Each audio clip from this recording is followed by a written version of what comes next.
Vous êtes sur TV5 Monde, bienvenue si vous nous rejoignez dans 64 minutes, c'est l'heure de 64 débats. Comment aider les expatriés ou les touristes bloqués au Moyen-Orient? Comment vivent-ils cette situation? Avec nous pour en parler, Valérie Bonnette, bonsoir. Bonsoir. Soyez la bienvenue sur TV5 Monde, vous êtes la présidente du syndicat des entreprises du voyage. Avec nous également Christophe Subtil, bonsoir et bienvenue également, directeur général de la stratégie chez International SOS, une entreprise spécialisée dans la gestion des risques. Et pour commencer, Petit Sam, bonsoir et merci beaucoup d'être avec nous. Vous êtes bloqué à Saïda au Liban. Saïda qui se trouve dans le sud-ouest du pays. Petit Sam, vous vivez en France habituellement, vous allez souvent au Liban et pour cause, pour raison familiale. Votre conjoint est libanais. Racontez-nous depuis quand vous êtes bloqué au Liban, quel âge ont vos enfants et quelle est votre situation précise? Oui, très bien. Donc, bonsoir. Alors, tout d'abord, moi, je suis au Liban parce que j'ai accouché il y a maintenant 3 mois. Donc, j'ai une petite de 3 mois. J'ai accouché sur place pour que mon conjoint puisse assister justement à ce moment important.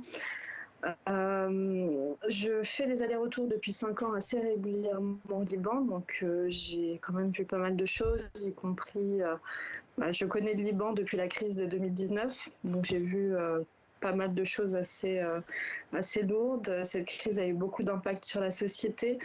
Il y a eu aussi la crise de Covid. On a eu ensuite la guerre de 2024. Je n'étais pas là, mais mes proches étaient sur place, donc j'ai assisté de loin à ce conflit. Et aujourd'hui, malheureusement, voilà, j'assiste. Et vous avez été réveillé en pleine nuit, dans la nuit du dimanche 1er mars au lundi 2 mars, c'est bien ça? Vous étiez où d'ailleurs? Vous n'étiez pas à Saïda, hein? Oui, tout à fait. Alors, donc, on a 2 filles. On a une fille de 3 ans et une fille de 3 mois. La nuit de dimanche à lundi, nous sommes dans un village près de Navatier. Nous étions en train de dormir, forcément à 2 h du matin, et nous avons été réveillés en trombe par des bombardements. Donc incessants autour de nous, c'était assez impressionnant. Donc se réveiller, il a fallu ramasser nos affaires en vitesse. Chose qu'on a faite, et mon premier réflexe a été aussi de contacter l'ambassade de France qui m'a déconseillé de sortir, mais étant donné qu'il y avait des bombardements tout autour de nous, il fallait absolument quitter le logement. Donc nous sommes partis en plein milieu de la nuit. À ce moment-là, nous avons pris l'autoroute et j'ai vu un monde incroyable. Il y avait énormément de monde, donc une seule autoroute à 3 voies, donc une 4e voie forcément s'est formée. Il y avait des personnes qui, sur place, remontaient le chemin en famille avec leurs affaires, leurs matelas sur la tête, leurs enfants. C'était assez lourd et impressionnant. Des camions-bennes chargés de personnes. La voie à contresens, les gens la prenaient en direction du nord. Donc ils remontaient aussi, c'était le chaos le plus total. Alors vous auriez pu partir hier, vous allez essayer de partir demain, racontez-nous. Hier, vous auriez pu partir, mais le bébé n'avait pas de billet. Bon, alors, il était prévu bien avant les conflits que je rentre le 9 avec mon bébé, donc le bébé de 4 mois, et que ma fille de 3 ans reste sur place. Mais étant donné la situation, il était hors de question que je la laisse ici. Donc j'ai essayé de faire en sorte de lui trouver un billet, mais ça a été impossible de l'ajouter au vol du 9. Donc on a dû à ce moment-là annuler malheureusement, et puis j'ai eu quand même la chance de trouver un billet, donc je suis censée partir avec mes 2 filles les jours qui arrivent. Et on va en parler dans quelques instants avec vous. Restez avec nous, Petit Sam.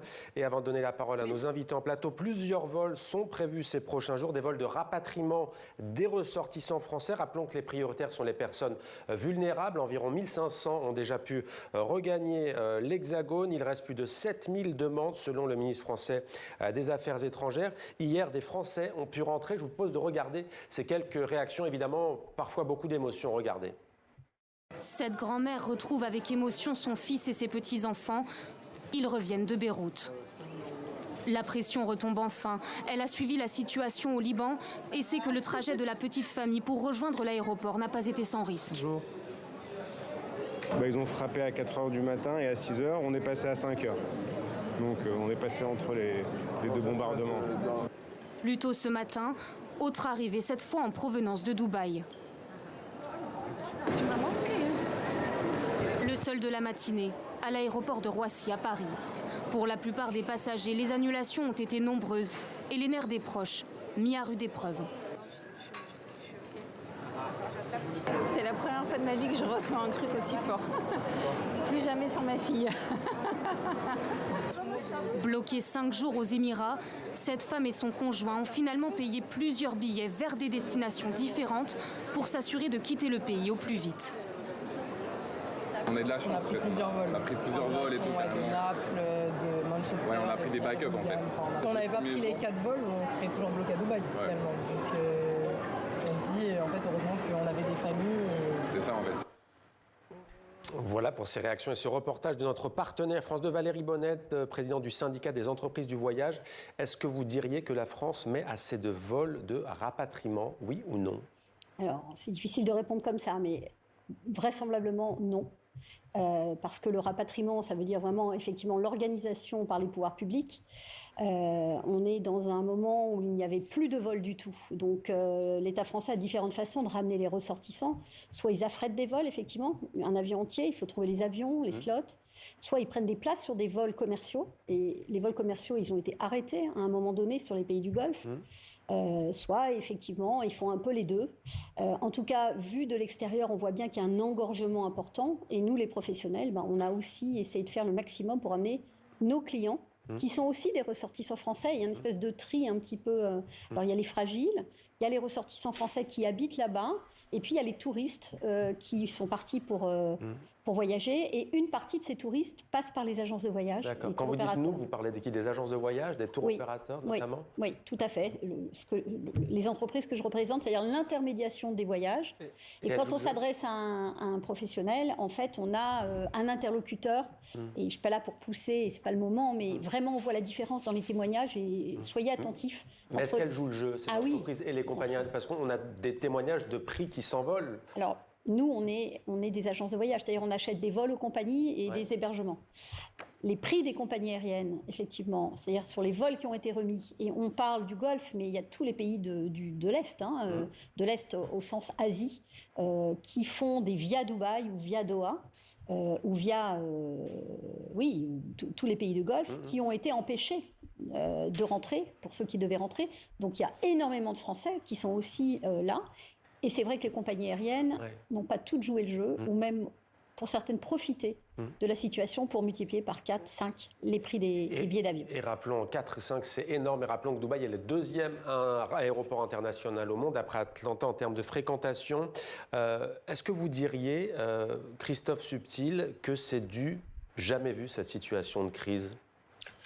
Probablement, oui, par l'ampleur des pays qui sont concernés. C'est une crise qui touche une quinzaine de pays, ce qui est quand même très exceptionnel, avec les conditions concrètes sur le terrain opérationnel telles qu'elles viennent d'être décrites. Et nous sommes, nous, dans notre registre de soutien aux entreprises confrontées, évidemment, aux mêmes conditions sur le terrain. Oui, mais par son ampleur, oui, elle est exceptionnelle. Même au moment de ce qu'on appelait les printemps arabes, 2010-2011, c'est de même ordre. Pas comme ça. C'est de même ordre, voilà. C'est de même ordre que le printemps arabe, de même ordre que le Covid. Voilà, donc des très grandes crises sur lesquelles on a l'habitude d'être engagé, malheureusement, puisque nous soutenons les entreprises sur le plan de la santé et de la sécurité. Alors justement, les entreprises, combien de demandes avez-vous eu à ce jour Depuis samedi, il y a donc 10 jours maintenant, février. Nous avons eu plus de 3000 demandes d'entreprises. Et par 80 entreprises françaises en particulier. 3000, c'est au global. C'est quoi une demande d'une entreprise qui est basée à Dubaï, à Tel Aviv, à Beyrouth, à Doha? C'est schématiquement 3 choses. D'abord, c'est de l'information, de l'information fiable, de l'information vérifiée, et de l'information actualisée, mais en tous les cas fiable. La sécurité avant tout. Oui, autour de la sécurité et autour des conditions de déplacement sur place. Deuxième chose qu'on attend de nous beaucoup, bien sûr, c'est le conseil. Qu'est-ce qu'il faut faire? Est-ce qu'il faut évacuer? Est-ce qu'il faut confiner? Comment se confiner? Etc. etc. Ça, c'est vraiment l'objet de centaines et de centaines de demandes. Et puis parfois, même si ça n'est d'ailleurs pas notre recommandation pour le moment, mais les entreprises qui souhaitent évacuer leur personnel, eh bien, nous procédons à leur évacuation par voie terrestre et ou par voie aérienne. 28 centres d'assistance, c'est ça, vous avez à l'international. Ils travaillent ensemble, donc tout ça est très fluide, mais c'est vraiment ce genre d'organisation qu'il faut pour gérer des demandes aussi nombreuses que celle que je viens d'évoquer. Tissem est avec nous en direct du Liban, à Saïda précisément, départ prévu pour vous demain normalement. Est-ce que vous vous êtes senti ces derniers jours soutenu par les autorités françaises, notamment l'ambassade de France à Beyrouth que vous avez citée tout à l'heure? Alors depuis ces 8 jours, j'ai eu 3 communications avec eux. Donc je n'ai pas forcément l'impression d'avoir eu un grand soutien. Je pense qu'ils sont quand même assez dépassés aussi par la situation et qu'il doit y avoir un problème d'organisation à ce niveau-là. Donc à mon avis, ce sont des choses à revoir. Mais vous par la faites partie suite. des personnes vulnérables puisque vous avez des enfants en bas âge. Ça, c'est quelque chose que vous saviez? C'est une information que vous aviez? Oui, tout à fait, tout à fait. Donc je sais qu'ayant des enfants, on passe en prioritaire, mais du coup, j'ai fait par mes propres moyens et j'ai donc trouvé au bout d'une semaine un vol commercial. Vous, en plateau, un vol commercial donc prévu demain. Il va falloir, cela dit, gagner l'aéroport de Beyrouth. Ça sera combien de temps pour vous demain en voiture? Alors, ça n'est pas une mince affaire parce que j'ai 40 km à effectuer. Ça ne va pas être facile du tout. 40 km à effectuer avec un risque qui est quand même assez important. Donc déjà, le trajet jusqu'à l'aéroport va être compliqué. Ensuite, l'attente à l'aéroport. Donc on sait que l'aéroport de Beyrouth a été menacé aussi. Donc il y a cette crainte qui est énorme, sachant que je n'aurai pas de connexion non plus, étant donné que la Wi-Fi là-bas ne fonctionne pas à chaque fois pour moi. Donc l'attente à l'aéroport et puis le départ qui, je l'espère, se passera bien. Le retour en France, c'est... Ouais, on imagine j'ai déjà le cœur meurtri l'angoisse qui continue. Est-ce que je peux vous demander le prix du billet que vous avez payé Beyrouth-Paris pour vous et vos 2 enfants? Alors j'ai payé 1 400 € pour moi et ma fille de 3 ans. Pour ma petite de 3 mois, ça a été environ 30 €. D'accord, 30 €. Ça fait 1 430 € pour l'ensemble du voyage. Ouais, ça vous paraît... Voilà, 1 400 €, c'est beaucoup plus cher que d'habitude, sachant que pour le vol précédent qui a été annulé, je n'ai eu aucun remboursement étant donné les circonstances. Voilà. Ouais. C'est un budget. C'est un budget, en effet. Une réaction peut-être au prix Parfois, les prix pratiqués par les compagnies pour un tronçon retour uniquement, là, puisqu'on n'est pas sur l'aller-retour, et ça dépend des compagnies. Il y a des bonnes et des mauvais comportements, mais parfois, ça dépasse même le prix pour les touristes du forfait total qu'ils avaient payé pour partir en voyage avec l'hébergement, etc. Donc oui, avec les loisirs et les prix sont compliqués. Après, il faut le dire, parce que Madame le témoigne, il y a une grande angoisse évidemment des touristes et des gens qui n'étaient pas préparés du tout à être dans ces circonstances. Donc il faut les rassurer. Nous, on a fait des visios, on a fait beaucoup de communication avec nos clients pour leur dire ce qu'on savait. Et on a évidemment, vous le savez sûrement, affrété quelques vols pour ramener nos clients de certaines destinations. Ça, c'est le cœur de votre travail. C'est déjà comme tout à l'heure, c'est un peu le point commun entre vous deux. C'est vraiment d'abord de discuter, d'informer, de rassurer. C'est primordial. Oui, et on l'a fait, bien sûr. Est-ce qu'on sait combien de Français en ce moment sont dans la... Tous ne veulent pas rentrer, y compris on a vu des touristes. On a vu des images de touristes italiennes, par exemple, qui disent nous on est bien. Parfois les gouvernements locaux, il me semble, notamment aux Émirats Arabes Unis, prennent en charge les nuitées d'hôtels. Mais tout de même, quand on a des enfants en bas âge comme ça, on voit la complexité. Combien de Français bloqués sur place? Le ministère des Affaires étrangères parle de 400 000 Français dans la région. Dans l'ensemble des pays touchés par la guerre. Alors vous, on a bien compris le conseil en matière de risques, notamment sécuritaires ou autres, mais que proposez-vous à celles et ceux qui vous sollicitent aussi au-delà effectivement de l'information? Bien, les difficultés que décrit cette jeune femme sont vraiment celles qui sont vécues sur le terrain. Donc des vraies difficultés logistiques, des vraies difficultés d'engorgement des frontières, des aéroports, etc. Plus ces difficultés d'insécurité qui peuvent prévaloir. C'est pourquoi, je vous disais, notre recommandation pour le moment, nous, n'est pas d'évacuer. Certaines entreprises peuvent vouloir le faire pour des raisons très personnelles, extrêmement estimables, ou pour des raisons qui leur sont propres de toute façon. Donc à ce moment-là, on procède à l'évacuation par voie terrestre et ou aérienne selon le pays dont on est en train de parler. Mais notre recommandation est plutôt de rester sur place, de se protéger, de se confiner.